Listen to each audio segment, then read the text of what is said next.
আচ্ছা, অন্তরের রোগ বুঝবো কি করে? অন্তরের রোগ বোঝার জন্য সবচেয়ে গুরুত্বপূর্ণ যে গল্পটা আপনাকে বুঝতে হবে সেটা হচ্ছে ইবলিস এবং আদম আলাইহিসসালাম এর গল্পটা।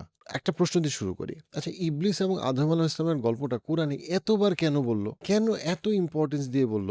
কোরআনে খুব কম গল্প আছে যেই গল্পটা বারবার আসছে। যেই গল্পটা আল্লাহ আজ্জা ওয়াজাল আমাদেরকে বারবার চিন্তা করতে বলছেন, পড়তে বলছেন, এটা নিয়ে ভাবতে বলছেন। এখান থেকে শিখতে বলছেন এবং তার মধ্যে একটা গল্প হচ্ছে আদম আলাইহিস সালাম এবং ইবলিসের গল্প। কেন? কেন? এটা তো একবার বললেই হইতো বা এটা এমন কি ঘটনা? কারণটা হচ্ছে গিয়ে আল্লাহ কোরআনে বলছেন, ইবলিস হচ্ছে তোমাদের জন্য একটা খুবই ইম্পোর্টেন্ট ক্যারেক্টার। ইবলিস তোমাদের শত্রু, সে তোমাদের স্পষ্ট শত্রু এবং এই স্পষ্ট শত্রু যদি তুমি না চেনো, না বোঝো, দেন তার যেই রোগগুলা, সেই রোগগুলা সে তোমাদের মধ্যে দিয়ে দিবে। তুমি না বুঝে তুমি আসলে ইবলিসের বৈশিষ্ট্য ধারণ করবা। কারণ সেটাই সে চায়। আমাদের প্রথম স্পন্সর স্কাই বাই বিডি, যাদের মাধ্যমে আপনি চায়না থেকে যে কোনো প্রোডাক্ট আনতে পারছেন। অলরেডি ২ লক্ষর বেশি উদ্যোক্তা তাদের সাথে ব্যবসা করে উপকৃত হচ্ছে। তাদের ওয়েবসাইটে আরো ডিটেইলস আছে। মানুষ ২ রকম বৈশিষ্ট্য ধারণ করতে পারে।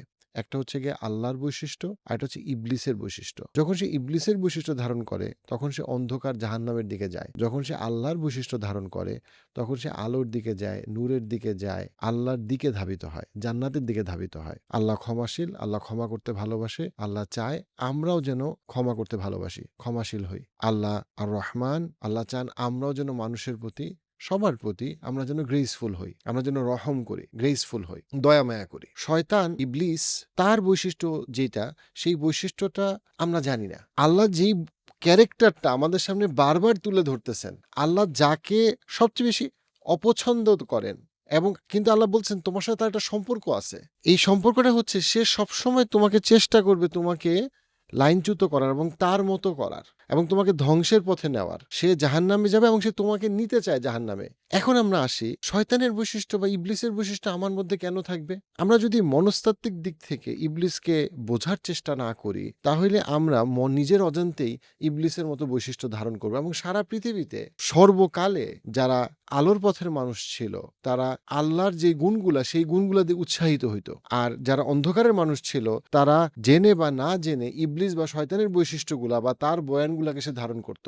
ইবলিসের সমস্যাটা কি ছিল? আমরা আদম আলাইহিস সালাম এবং ইবলিসের ঘটনাটা আমরা জানি, কিন্তু এই ঘটনাটার একটু এমন কিছু অ্যাসপেক্ট আমি আপনাকে দেখাই যে অ্যাসপেক্টগুলো আপনি হয়তো আগে কখনো শুনেন নাই বা চিন্তা করেন নাই। ইবলিস সরি বললেই তো পারতো। সে সরি বলতে পারতো যে সে একজন জিন, সে অনেক জিনদের মধ্যে অনেক সম্মানিত ছিল, এই জন্য তাকে ফেরেস্তাদের মধ্যে রাখা হয়েছে। তাই তো কথা। সে কেন ফেরেস্তাদের মধ্যে ছিল? কারণ জিনদের মধ্যে সে অনেক বেশি আল্লাহর পথে ছিল, এই জন্য তো তাকে ফেরেস্তাদের মধ্যে রাখা হয়েছে। তাকে সম্মান দেওয়া হয়েছে, আল্লাহ আজ্জা ওয়াজাল তাকে সম্মান দিয়েছেন। আমাদের দ্বিতীয় স্পন্সর আম্রপালি, হামদর্দের এই চমৎকার প্রোডাক্ট আপনার ইফতারের সাথী।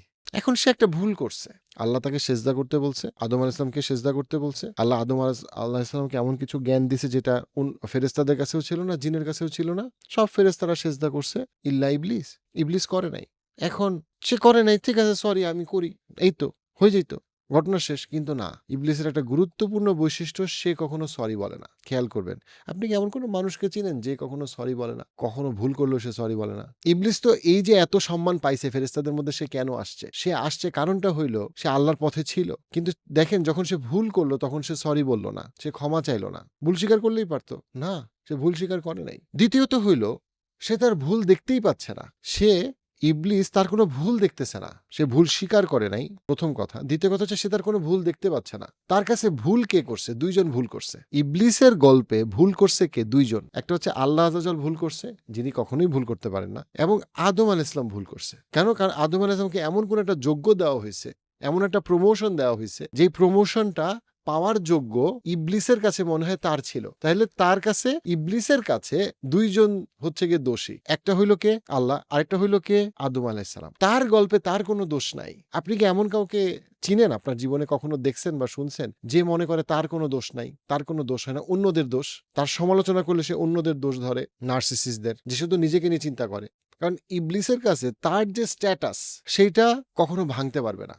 তাকে যদি কেউ তার স্ট্যাটাস থেকে, তার ওই চেয়ারম্যানের চেয়ার থেকে সরায় দেয়, তার মানে হইল গিয়ে সব শত্রুর দোষ, সব ওদের দোষ, ওরা এই খারাপ কাজটা করছে। সে তার নিজের ভুল দেখে না এবং সে দায়ী করে। সে কাকে দায়ী করে? সে দায়ী করে এমন কাউকে যে তার থেকে অনেক বেশি জ্ঞানী, যে তার থেকে অনেক বেশি যোগ্য। সেটা কি আল্লাহ আজ্জা ওয়াজাল প্রথমে অ্যান্ড দেন আদম আলাইহিস সালাম। আপনি কি এমন কাউকে চিনেন যে এরকম বৈশিষ্ট্যের?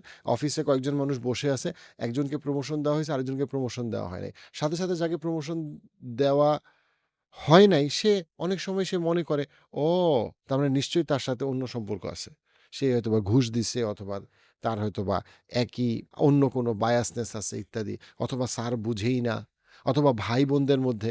আমাদেরকে অন্য একটা গল্প কিন্তু খুব সুন্দর করে বলা হয়েছে, যেটা বলা হয়েছে আহসানুল কসাস কোরআনে। সেটা কোনটা? সেটা হচ্ছে কি সূরা ইউসুফকে বলা হয়েছে, ইউসুফ আলাইহিস সালামের গল্পকে বলা হয়েছে। সেখানে কি দেখা যায়? তার ভাইরা একই রকম, দেখেন ইবলিসের বৈশিষ্ট্য আছে ইউসুফ আলাইহিস সালামের ভাইদের। ইউসুফ আলাইহিস সালামের ভাইরা ইউসুফ আলাইহিস সালামের মতো একটা ছোট্ট শিশুকে হত্যা পর্যন্ত করতে চলে গেছে। কেন?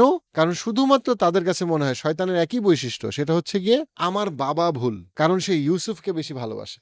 ইবলিসের কাছে ছিল আল্লাহ ভুল এবং আদম আলাইহিস সালাম অযোগ্য, কিন্তু তাকে বেশি চেয়ারম্যানের চেয়ার দেওয়া, বেশি গুরুত্ব দেওয়া হচ্ছে। ইউসুফ আলাইহিস সালামের ভাইদের কাছে একই সমস্যা। তার কাছে কি মনে হচ্ছে? আমার বাবা ভুল, কারণ সে ইউসুফ আলাইহিস সালামকে এমন কিছু দিচ্ছে যেটার পাওয়ার যোগ্য শুধুমাত্র আমরা। খেয়াল করছেন মানুষ কিভাবে একই রকম? এবং আপনি আপনার আশেপাশের বাসা বাড়ি, সমাজনীতি, বিশ্ব রাজনীতির মধ্যে এই একই ছাপ দেখবেন যে একেকজন তাকে ছাড়া কোনো কিছু চিন্তা করতে পারে না, এবং সে তার গল্পে মনে করে আমার আব্বা ওকে এটা দিছে, আমাকে এটা দেয় নাই। একটা হচ্ছে কি যে যখন লজিক্যালি সে তার অধিকারটা পায় নাই, সেটার কথা আমি এখানে বলছি না, বাট আমি বলছি যে যখন সে তার অধিকারটা পাইছে কিন্তু তারপরেও সে মনে করে আমার কোনো ভুল নাই, তাই আমি কখনো সরি বলবো না। এক। ২ নাম্বার হচ্ছে গিয়ে ওদের দোষ, ওরা আমি যোগ্য বুঝতেছে না, অন্য কোনো অযোগ্য ব্যক্তিকে বসাইতেছে। এবং ৩ নাম্বার, যেহেতু তারা এই কাজটা করতেছে, আমি তাদের ক্ষতি করতে আসব। যেহেতু আমাকে অপমান করা হইছে, ডিপ্রাইভ করা হইছে, কিভাবে? আমাকে জান্নাত থেকে বিতাড়িত করা হইছে এবং জাহান্নামে নিক্ষেপ করা হবে। এজন্য আমি আদম আলাইহিস সালাম এবং তার সমস্ত সন্তানদেরকে আমি এদিকে নিয়ে আসব। সো দ্যাট আমি প্রুফ করতে পারি যে আমি রাইট ছিলাম। ইবলিসের কাছে ঠিক হওয়াটা খুব জরুরি। যে আমি যে যোগ্য এবং ওরা যে অযোগ্য না, এটা আমি প্রমাণ করব কিভাবে? যে আমি তাদের সব দিক থেকে তাদেরকে প্ররোচিত করব যেন তারা জাহান্নামের দিকে যায়। কিন্তু তার কোনো ভুল নাই, সেই যোগ্য ছিল, সেই ঠিক।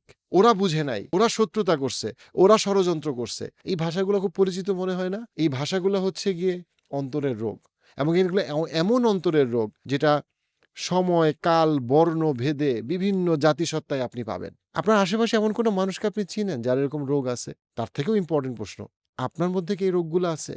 এবং এই রোগগুলো যদি আপনি নিজের মধ্যে আইডেন্টিফাই করতে ব্যর্থ হন, তাহলে তো আপনি ইবলিসের বৈশিষ্ট্য ধারণ করতেছেন। তখন আপনার এই রোজা, নামাজ আপনাকে কতটুকু হেল্প করবে? তাই অন্তরের পরিশুদ্ধি এমন একটা বিষয় যেটা ছাড়া তো আমরা আগাইতে পারবো না। এইজন্য রিফ্লেকশন খুব ইম্পর্টেন্ট, যে আমরা নিজেরা চিন্তা করি, আমি কে? আমি কি করতেছি?